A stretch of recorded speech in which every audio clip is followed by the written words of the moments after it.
3 days after Japan had surrendered, men were still dying on a freezing beach that almost no one alive today could find on a map, because one of the victorious powers had decided that the war still owed it one last piece of ground. The Emperor had spoken on the 15th of August, 1945. The broadcast had gone out across the home islands. The fighting in the Pacific was supposed to be over. And yet, in the far north, on a cold and windswept island at the edge of the Japanese Empire, a full-scale amphibious invasion went ashore under fire on the 18th of August, 3 days after the surrender. And the battle that followed would be among the bloodiest of the entire campaign for the size of the forces engaged. It is often called the last land battle of the Second World War. It was fought not because the war was still going, but because for one of the Allies, the war had not yet given it what it had been promised. This is the story of the Battle of Shumshu, the fight for a frozen archipelago that happened after the world believed the killing had stopped. To understand why men fought and died for these islands after the surrender, you have to understand the islands themselves. The Kuril chain is a long string of volcanic islands that runs from the northern tip of Japan up toward the Kamchatka Peninsula of the Soviet Union, a procession of cold, fog-bound peaks rising straight out of a gray and dangerous sea. For most of the war, they had been a quiet, remote frontier, too far north to be a main theater, valuable mainly as a barrier and a staging ground.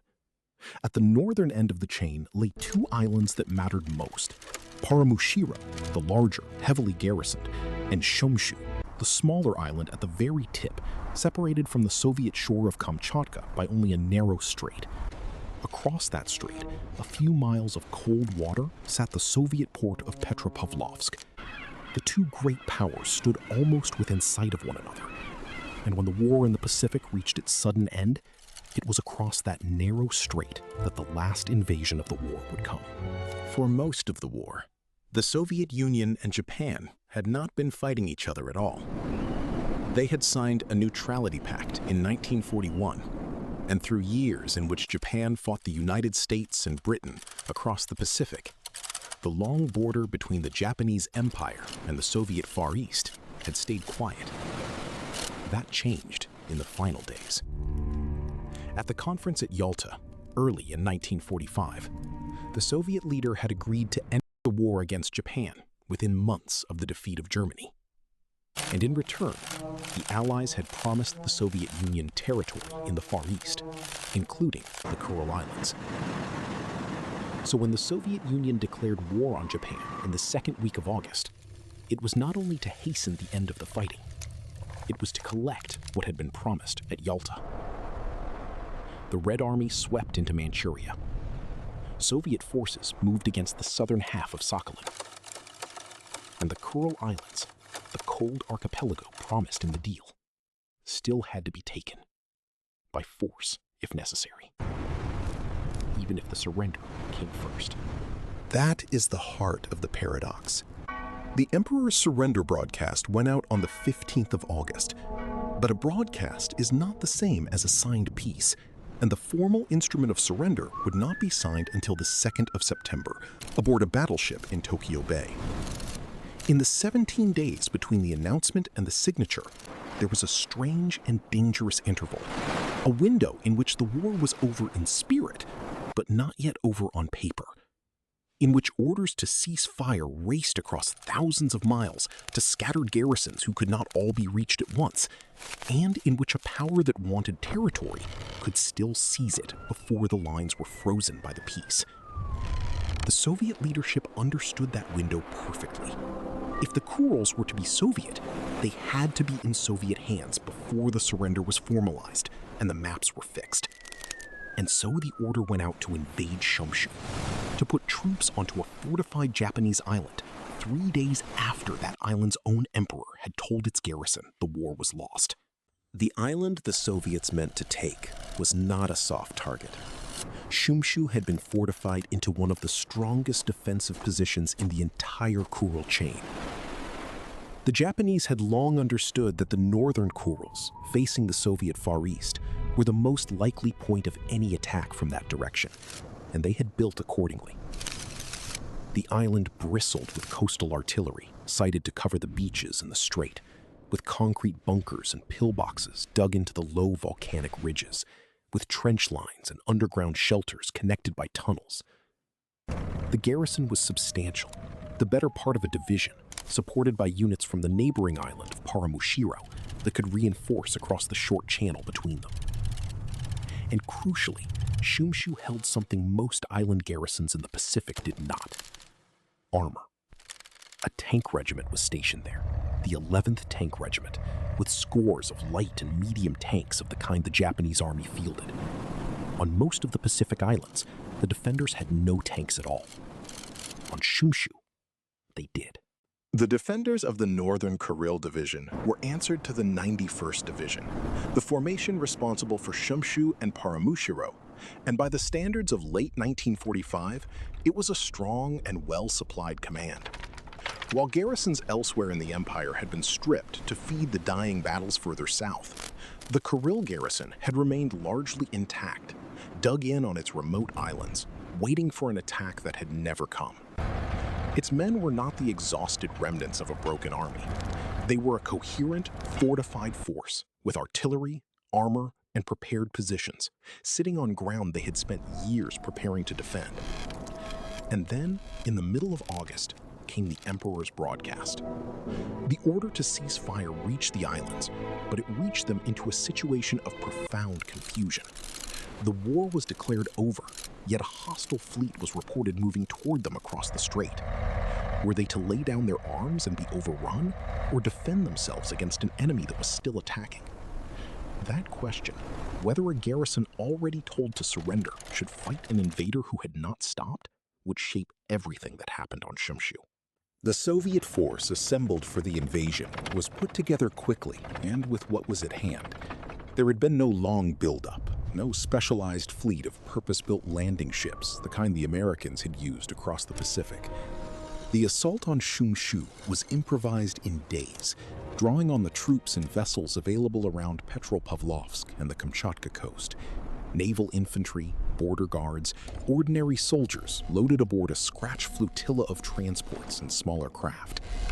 They would have to cross the strait, much of it in darkness and fog, and land on a defended shore without the overwhelming preparatory bombardment that had become standard in amphibious operations elsewhere. It was a hurried, high-risk operation, mounted under intense time pressure because the political clock was running. Every day that passed brought the formal surrender closer, and with it, the moment when seizing the island by force would no longer be possible. The Soviet command accepted the risk. Speed mattered more than preparation. The order was to land at once, before the war on paper caught up with the war on the ground. The landing was set for the early hours of the 18th of August. The plan was to cross the strait under cover of night and fog, put the first waves ashore on the northeastern beaches of Shumshu near the heights that dominated the island, and drive inland to seize the high ground and the naval base at Kataoka before the garrison could organize a coordinated defense. Surprise was everything. The Soviets were betting that a garrison which had just been told the war was over would be slow to react, perhaps unwilling to fight at all, and that a swift, bold landing could take the island before resistance hardened. It was a reasonable bet, and it was half right.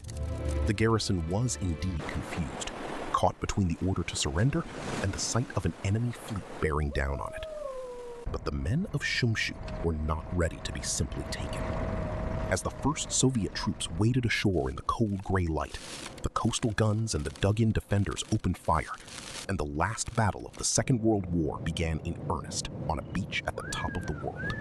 The landing on Shumshu went wrong almost from the first moment, in the way that amphibious assaults so often did when surprise gave way to contact. The transports could not bring the troops all the way to the sand. The men had to go over the side into deep, frigid water far from the beach, weighed down with weapons and equipment, and wade or struggle ashore under fire. Some drowned before they ever reached dry land.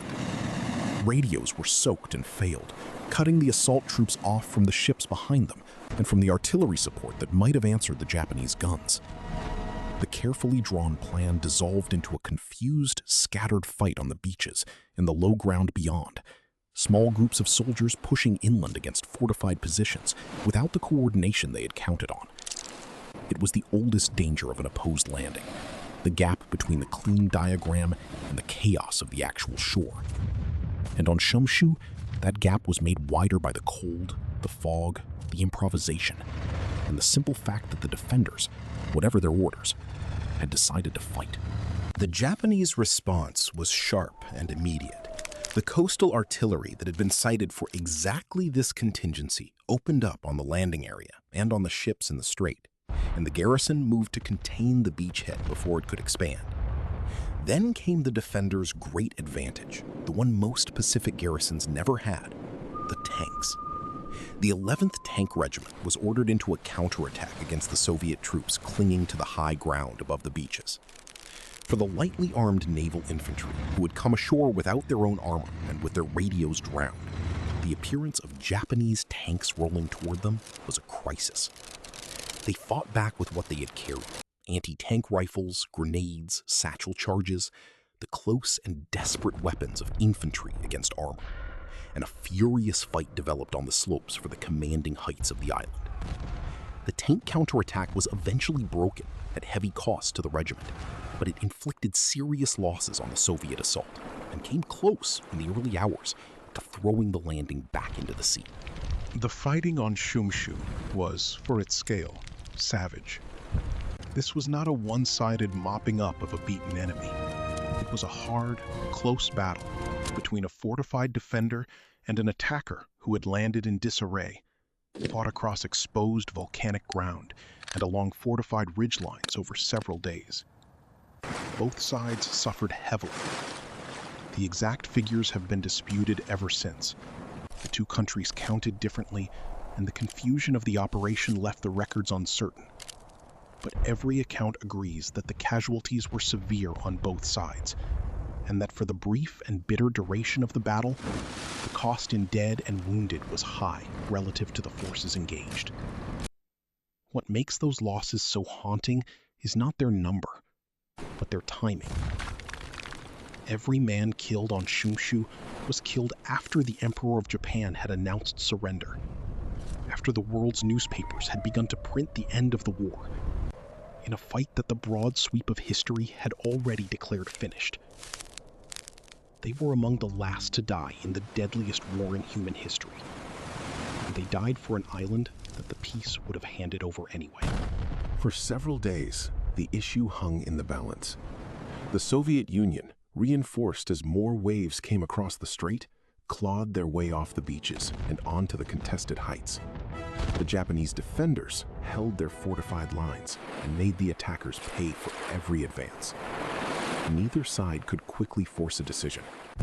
The Soviets had numbers and the momentum of an offensive backed by the entire weight of a victorious alliance.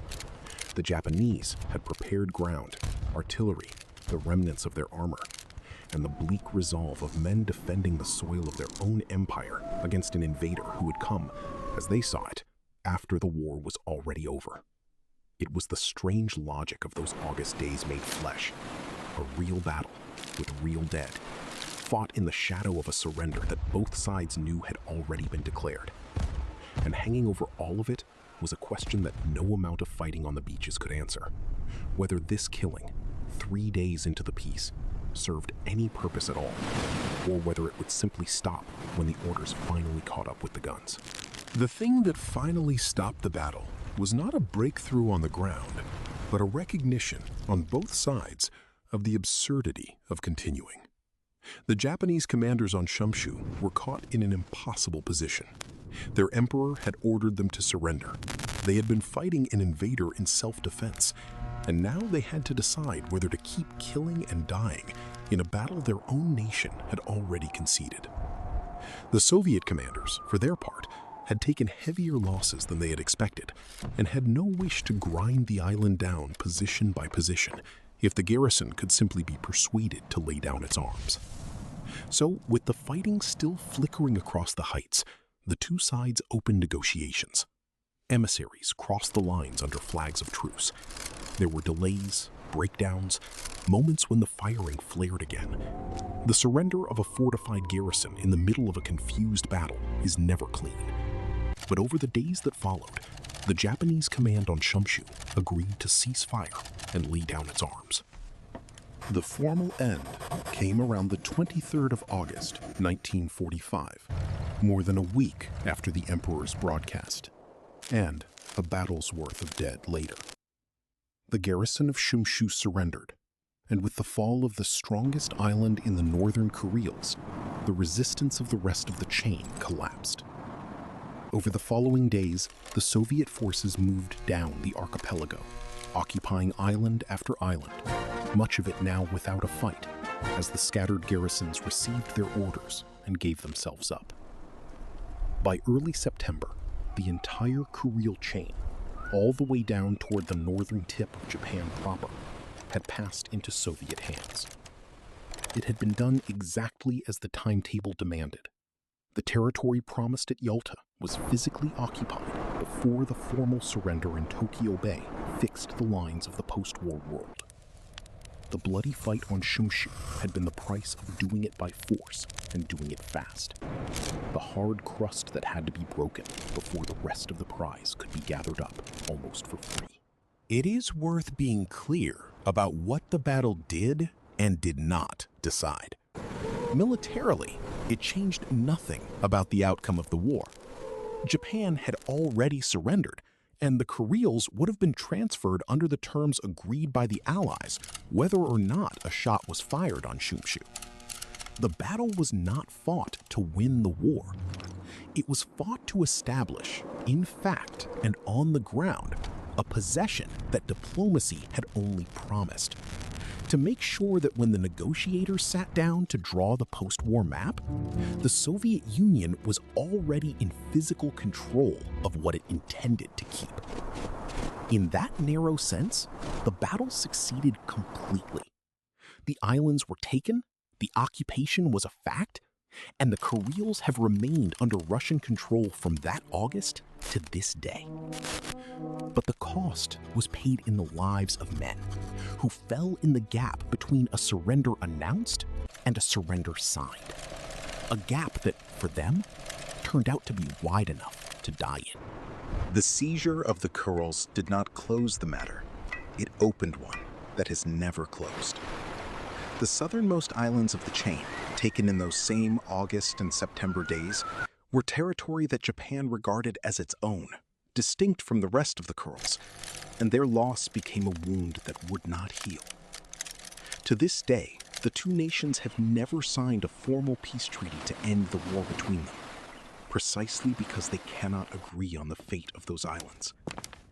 A dispute born on the freezing beaches of an Arctic archipelago in the last days of the war has outlasted the Cold War, the Soviet Union itself, and 3 generations of diplomats. The Battle of Shumshu, fought after the surrender, for ground that the peace would have given anyway, set in motion a quarrel that is older than almost anyone now alive, and still has no end. That is the strange afterlife of the war's last battle. It settled the ownership of the islands by force, and in doing so, it created a question that force could never settle. There is something that lingers about a battle fought after the war is over.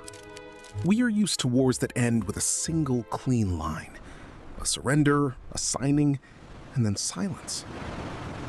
The reality is almost never so tidy. A war as vast as this one did not stop everywhere at the same instant. It stopped in waves, as the news and the orders spread outward across oceans and mountains and frozen straits, reaching some men days after it had reached others. On Shumshu, the war stopped late.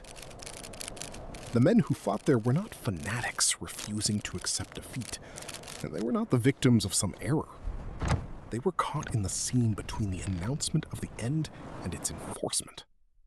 On an island that one of the victors had decided to seize while the seizing was still possible. Their battle is a reminder that the end of a war is not a moment, but a process, and that the last to die in it die in the kind of shadow, killed for a peace that had, in every way that mattered,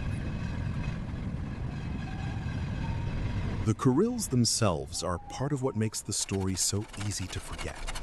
They are remote, cold, and almost empty, a chain of fog-bound volcanoes at the edge of two empires, with no great cities, no famous names, nothing to fix them in the popular memory of the war.